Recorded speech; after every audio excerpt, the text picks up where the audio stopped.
was apprehensive about doing Fear Street.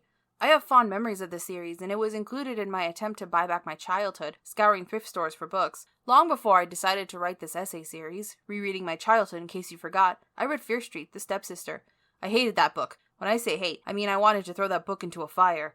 I loathed every character. The sister main character who was entirely too paranoid, the inconsiderate stepsister, the fake actual sister, the dismissive mother, and the worst character in teen genre fiction history, the misogynistic father who serves no purpose other than to say creepy comments to his stepdaughter and harass the mother. He should have been the killer. He should have died. However, he was not. In fact, the twist wasn't really a twist, but something so obvious I called it on the third page, making it pointless and frustrating. After reading that book, and I won't do a rereading of it, the thought of spending my time writing about it makes me want to destroy my computer so I have an excuse not to do it. I wasn't sure I could read the rest of the Fear Street series. Are they unreadable to anyone over the age of 13? I still read Bad Dreams, and guess what?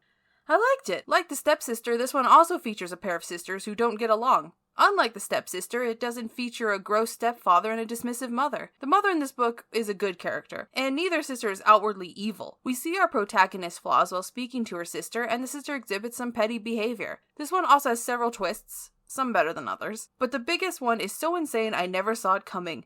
It's not a deus ex machina, so I wasn't angry. Overall, this is a solid Fear Street book that centers on some great and flawed female characters. This is Rereading My Childhood. Fear Street, Bad Dreams.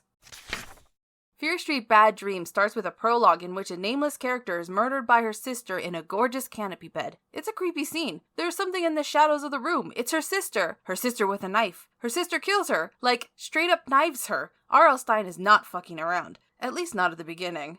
Now we're in the first chapter. The chapters are similar to the ones in Goosebumps. Short. It seems Stine's affinity for short chapters didn't end with Goosebumps. The short chapters are back, and shorter than ever. We meet the Travers sisters, Maggie and Andrea, and they do not get along. Maggie believes that her mother holds Andrea to a lower standard than Maggie, despite their close ages, and Andrea is jealous of Maggie's inherent advantages in the looks department. Maggie is described as an effervescent, red-haired, gorgeous teen, while Andrea is listless and dull. However, Andrea is a snob and resents moving to a poorer neighborhood after their father died and their mother was unable to maintain their lifestyle.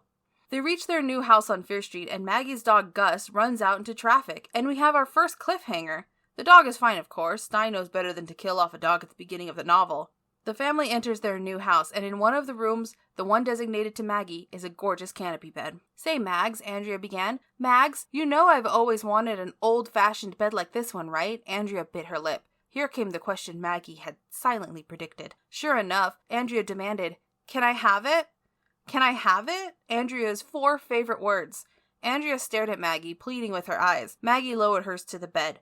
What should I tell her? Maggie asked herself. What should I do? Should I avoid a fight and give it to her? What should I say? If Maggie had known the horrors that awaited for her in the old canopy bed, her answer might have been different. But she had no way of knowing why the bed had been left behind. Ooh, ominous. And a proper cliffhanger ending to a chapter. Mrs. Travers decides that since it came in Maggie's room, and since Andrea chose the larger room, that Maggie should keep the bed, to which Andrea wails, "But that's so unfair." Mrs. Travers is completely fair, but I can imagine a girl who's been coddled her entire life thinking that she should get the canopy bed and the bigger room. Maggie complains to her inconsequential boyfriend Justin about the house, saying it looks like the Addams family house. Don't drag that house. It's a museum. It says so in the theme song. And I would love to live in a museum. I say inconsequential because he doesn't do anything. He could be cut from the book and it would have no effect on the plot, and he's the only dude. I wish Stine had cut that sausage out so the book is a pure clam bake, but we live in a world in which every story has to have at least one dude. At least he's relegated to the girlfriend character like women in, just about every movie ever. #progress, #feminism. That night, Maggie has her first nightmare involving a blonde girl, and she wakes up screaming after a chapter break. Her mother suggests that she has overcome with stress, which is a reasonable reaction, no sarcasm at all. Stress does some crazy things to people, and nightmares are a common symptom. The next morning, Justin comes over with sponges. How romantic. They make out, and we get a daytime scare. When the kiss ended, they were both breathless. Maggie's heart was thudding in her chest. She gave Justin several quick kisses on the cheek, then she glanced past him to the bedroom doorway. And she saw that they were not alone. Someone stood in the shadows, staring at them. The girl from the dream. No, it's just Andrea asking for a camera. Womp womp, trumpet noise. This makes Andrea seem like a voyeur, like she was going to say, "Don't let me interrupt you. I like to watch." That would be creepier than anything in this book. Just 2 pages later, Justin can't breathe. He's in peril.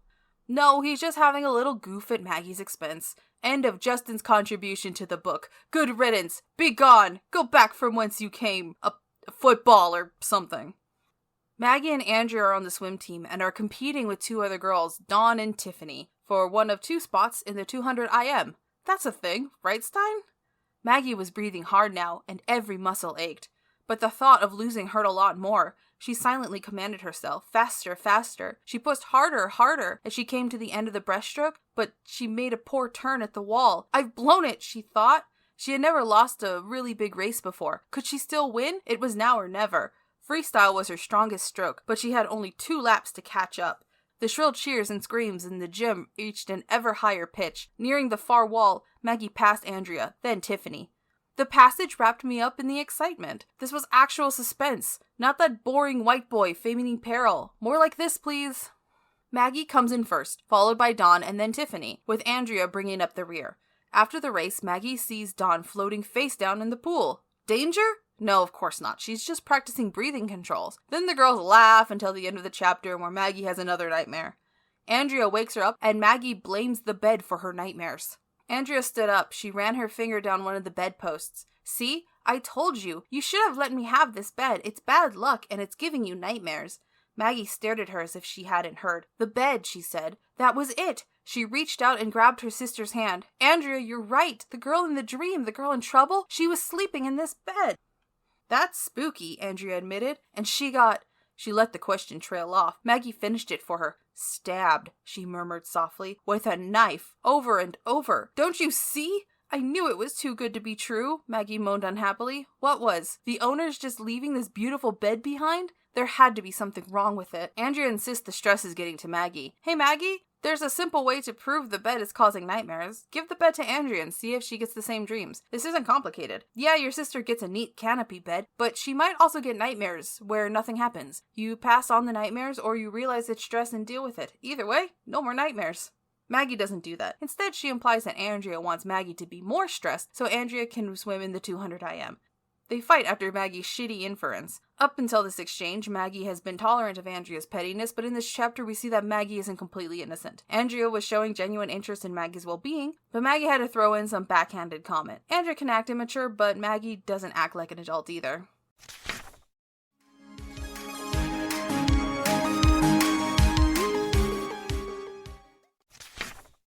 The next day, Dawn falls down some stairs and breaks her arm. She thinks Maggie pushed her like Nomi in Showgirls. Maggie goes home and falls asleep on the couch. Then she goes outside and falls asleep there. She wakes up and some weird old man is staring at her. His name is Milton Avery, and in true Deus Ex Machina form, he and his wife tell them about the murder that happened in the house.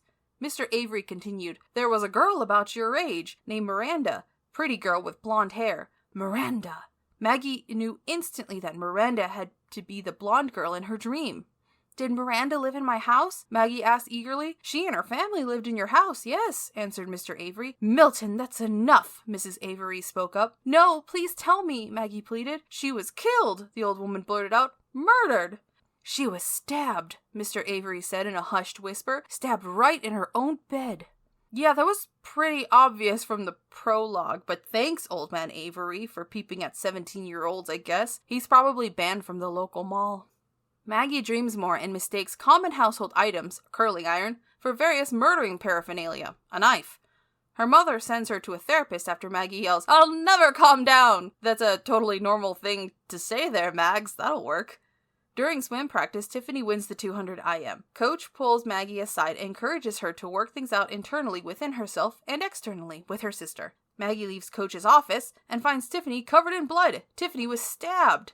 But she doesn't die, so that makes the current death count for this book just one unfortunate sister during the prologue. I understand not killing off Dawn. It's an early incident in the book, and Dawn is Maggie's best friend. Tiffany, however, is a completely expendable character who we never see again. The novel culminates in an attic showdown, but it starts with a barbecue with the teen peepers. "I'm tired enough to go to sleep now," Maggie decided. "I have to get to the end of the dream. I have to put this nightmare behind me." "I'm going to get more soda," she lied, getting up from the table. Everyone is staring at her. Her mom started to her feet with a worried look. "I'm just going to the refrigerator, Mom," Maggie said. "Chill out." She smiled at everyone, but she smiled too hard, which only made her feel like a lunatic. I can imagine this unhinged, wide smiling. It's unnerving. Maggie goes upstairs to sleep. How she planned to deal with her mother when she didn't come back after getting a soda, I have no idea. But the canopy bed is just gone. That night, Maggie finds the bed in the attic with a person asleep in the bed. But who are you? Maggie demanded. Gina, the girl replied. Wasn't I in the dream? I don't know, Maggie told her. She edged toward the attic stairs. I'm Miranda's sister, the girl said angrily. Why wasn't I in the dream? After Gina murdered her sister Miranda, she lived in the attic. This bitch lived in the attic Hugo from The Simpsons style, listening to everything happening in the house. She was appearing in the corners. She was stealing knives. She pushed Dawn down the stairs. She stabbed Tiffany. Why? I'm doing it for you, Andrea, Gina replied, sounding hurt. She's mean to you. She's mean, like Miranda. For me? Andrea cried. What did you do for me? I did everything for you, Gina replied softly. I did everything for you, Andrea, Gina continued, ignoring Maggie's terrified cries. I hurt those 2 girls for you, so you could be on the swim team. You what? Andrea shrieked. Oh no, Maggie gasped. She's the one who hurt Dawn and Tiffany. I don't believe it.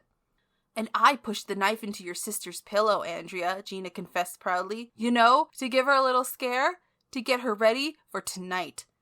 But I don't want you to kill her, Andrea wailed. Who are you? What is going on? How did you get into our house?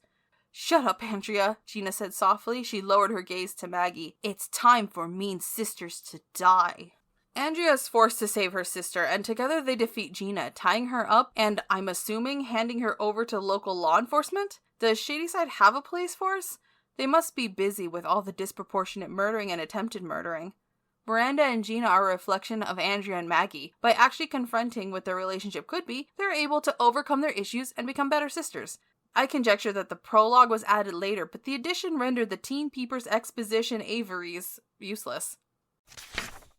The Averys could be cut, the boyfriend was extraneous, Tiffany should have been killed to show how close the danger is to Maggie. Despite this, I still had a great time reading it. I think my opinion is a bit skewed. The last Fear Street I read, The Stepsister, made me livid. Frankly, I was happy with the flawed female characters, and I was even happier there wasn't a terrible misogynistic, creepy male character. I was happy with the twist that came out of nowhere, and I didn't predict it on page 3. If the rest of the Fear Street books are at least as good as Bad Dreams, we're in for a glowing series of reviews. I don't think that will happen, but at least I'm committed, and if I hate the book, you'll hear all about it.